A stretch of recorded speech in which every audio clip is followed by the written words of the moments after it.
Selamat siang, salam sejahtera buat kita semua. Ya, saya adalah Irene Kurnia Arif Fajar. Saya adalah orang tua dari anak bernama Samuel Renantio Prawira yang saat ini boleh berbahagia bersama para orang tua sekalian di rumah, para guru, dan anak-anak semua. Karena hari ini kita sedang merayakan hari Thanksgiving, khususnya di Sekolah Dian Harapan. Thanksgiving karena anak-anak di kelas 6 boleh menyelesaikan pembelajaran selama 1 tahun ini dan melanjutkan ke jenjang yang lebih tinggi. Selamat ya anak-anak semua. Ya, pertama-tama perkenalkan saya menyampaikan rasa hormat dan sukacita saya kepada Bapak Kepala Sekolah Dian Harapan Kupang, Wakil Kepala Sekolah Dian Harapan Kupang, beserta para guru dan segenap staf karyawan Sekolah Dian Harapan Kupang. Terima kasih kami ucapkan kepada para guru khususnya ya, karena telah membimbing, mendidik, mengasuh anak-anak kami selama belajar di Dian Harapan. Ya, sebuah pengabdian yang luar biasa. Kata orang, sekolah dasar merupakan penentu karakter. Dan kalau boleh saya bercerita sedikit mengenai kesan-kesan menyekolahkan anak di Dian Harapan, saya ingin katakan bahwa Sekolah Dian Harapan merupakan bagian dari jawaban doa yang Tuhan berikan kepada saya. Waktu itu saya dipindahkan dari Kabupaten Timur Tengah Selatan ke Kota Kupang. Salah satu yang memutuskan saya menerima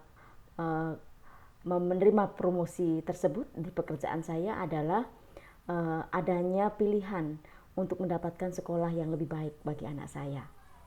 Dan pada saat melakukan asesmen di mana anak saya harus bersekolah, saya tertarik untuk menitipkan anak saya di bawah pengasuhan Sekolah Dian Harapan. Apa yang membuat saya tertarik? Pertama-tama ternyata nilai yang diterapkan dan diyakini oleh saya juga ternyata menjadi nilai-nilai yang termaktub dalam visi misi di Sekolah Dian Harapan, yakni pertama terkait dengan kristianitas, intelektualitas, dan karakter. Lalu semakin menambah keyakinan saya untuk menitipkan anak di Dian Harapan. Waktu itu ketika berkeliling di setiap kelas, saya menemukan 3 kata ini: readiness, respectful, dan satu lagi responsible.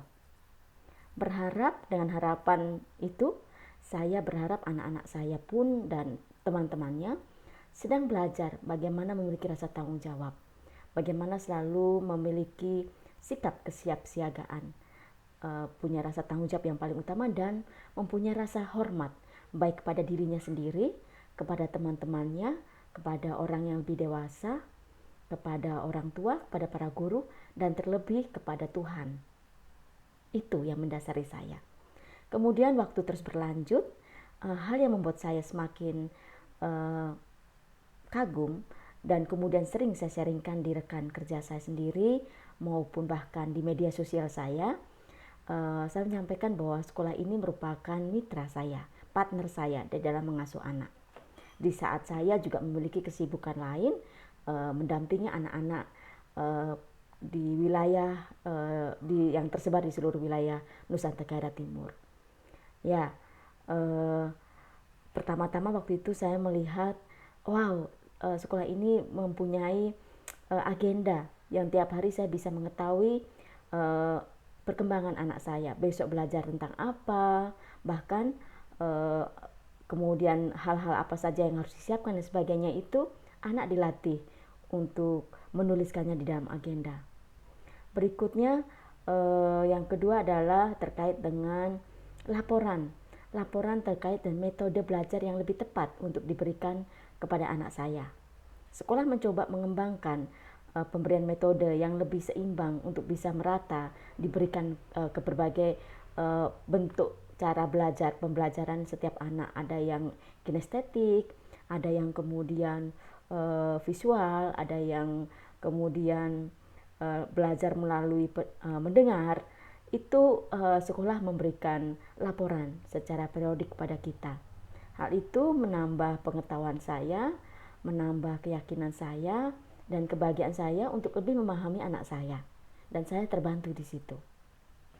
Kemudian sayangnya tidak 2-3 tahun bersekolah di situ, tiba-tiba kita diperhadapkan dengan pandemi. Dan situasi ini tidak mudah tentunya bagi hampir setiap orang tua, setiap anak-anak, setiap guru. Semuanya berjuang keras untuk bisa menyesuaikan bagaimana memberikan pembelajaran yang terbaik. Bagaimana memberikan pembelajaran yang terbaik bagi anak-anak kita selama pandemi.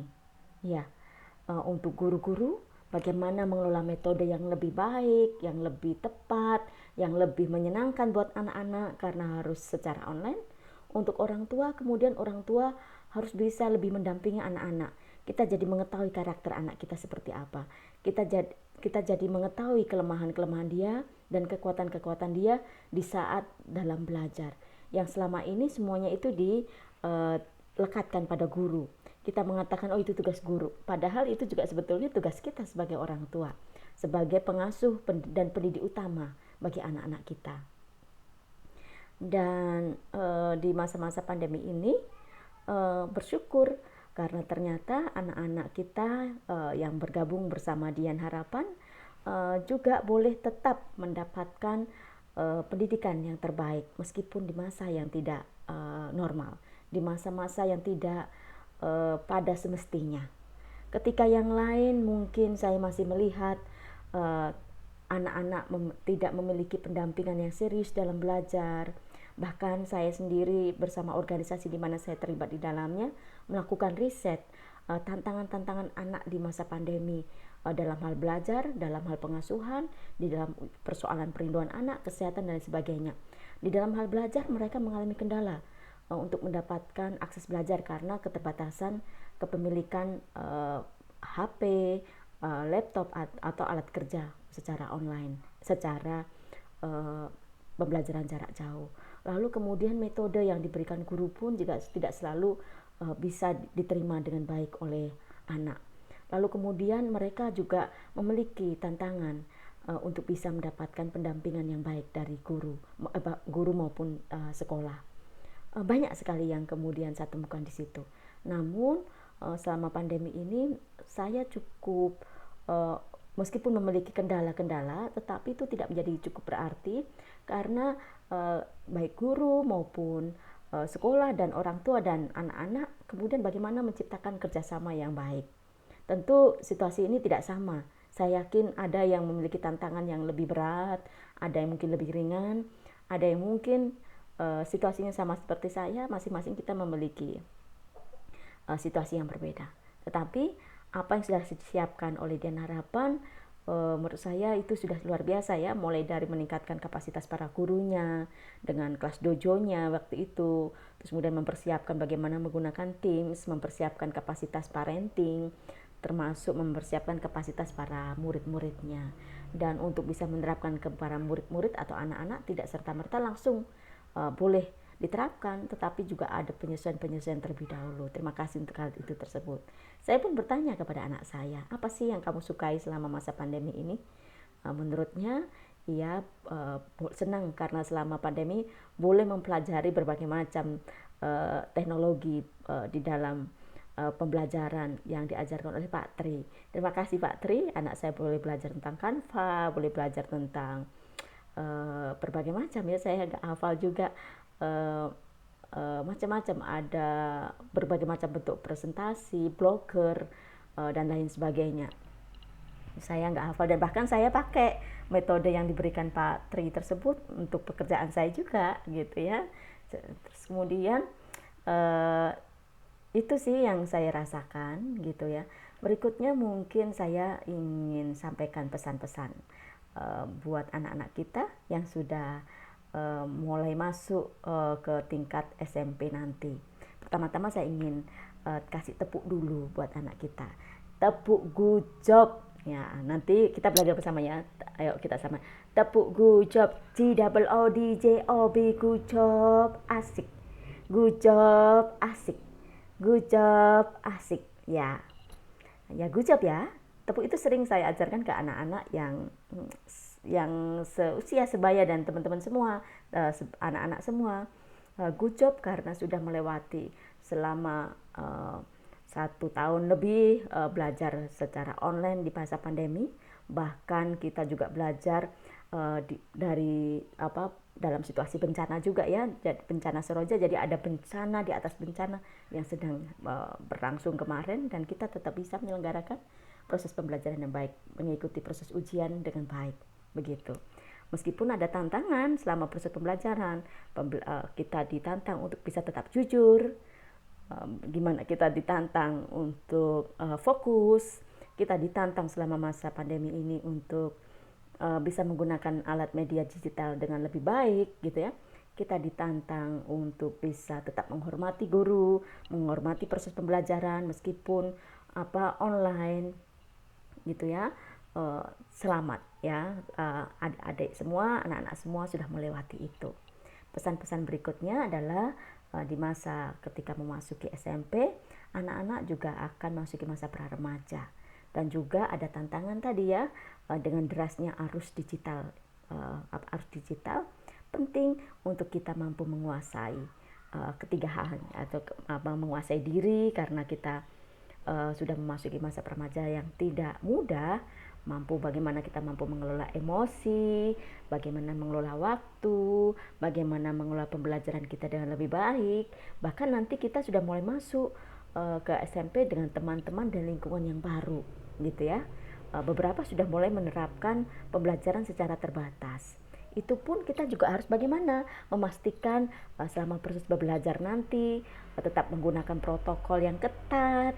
Bagaimana kita selama proses pembelajaran nanti kita tetap bisa menjaga diri kita supaya tidak menulari maupun tidak tertular, begitu ya. Terus kemudian nanti tantangan-tantangan berikutnya di masa pandemi dan di masa-masa yang akan datang, anak-anak terkait dengan media digital tadi. Banyak loh ibu menerima laporan anak-anak kemudian terpapar dengan pornografi, anak-anak terpapar dengan kejadian kekerasan berbasis online seperti bullying, seperti terpapar dalam relasi-relasi yang tidak sehat, tidak aman, entah itu karena interaksi di media sosial maupun di dalam game online. Itu beresiko ketika kita tidak dapat mengelolanya dengan baik, dan kecanduan terhadap media digital, game online itu merusak otak kita, merusak struktur otak kita ya. Di sini ada namanya istilahnya itu saya jadi agak lupa, prefrontal cortex. Nah, di sini ada prefrontal cortex di depan kita ini yang berfungsi untuk berpikir, berfungsi untuk mengambil keputusan yang baik, berfungsi untuk melakukan hal-hal tindakan yang rasional. Itu bisa rusak karena kita sistem limbik kita yang di belakang di struktur otak kita itu rusak karena kita sudah kecanduan dengan entah itu pornografi, entah itu game online dan lain sebagainya. Maka paling penting satu, mampu mengatur waktu. Yang kedua, tetap libatkan orang tua untuk mampu mengawasi kepemilikan HP kita, gitu ya. Itu HP untuk dipinjamkan, bukan milik kita, begitu ya, bukan milik anak-anak. Nah, maka gunakan waktu yang terbaik untuk bisa digunakan dengan baik ya, untuk kepentingan-kepentingan terbaik, untuk meningkatkan kapasitas kita. Yang terakhir, ibu pesan tetap takut akan Tuhan, tetap cari teman yang yang positif, lingkungan yang positif, yang bisa memandu kita ke kegiatan-kegiatan positif, dan libatkan kita nanti terlibat dalam kegiatan-kegiatan yang aman, kegiatan-kegiatan yang bisa memandu kreativitas kita, memandu untuk melakukan sesuatu yang lebih baik. Dan tetap kelola emosi dan kelola diri kita supaya bisa mencapai hal yang maksimal di masa remaja ini. Terima kasih teman-teman semua, adik-adik semua, anak-anakku semua, para guru, dan kita semua yang terlibat kegiatan Thanksgiving di pagi hari ini. Semua itu boleh terjadi karena Tuhan menyertai kita, dan sesuai dengan tema hari ini bahwa Allah mendatangkan kebaikan bagi mereka yang mengasihinya, mendatangkan sesuatu yang baik, mendatangkan penyertaan, mendatangkan berkat, mendatangkan kebaikan-kebaikannya bagi mereka yang mengasihi Dia. Terima kasih, sampai jumpa. Shalom.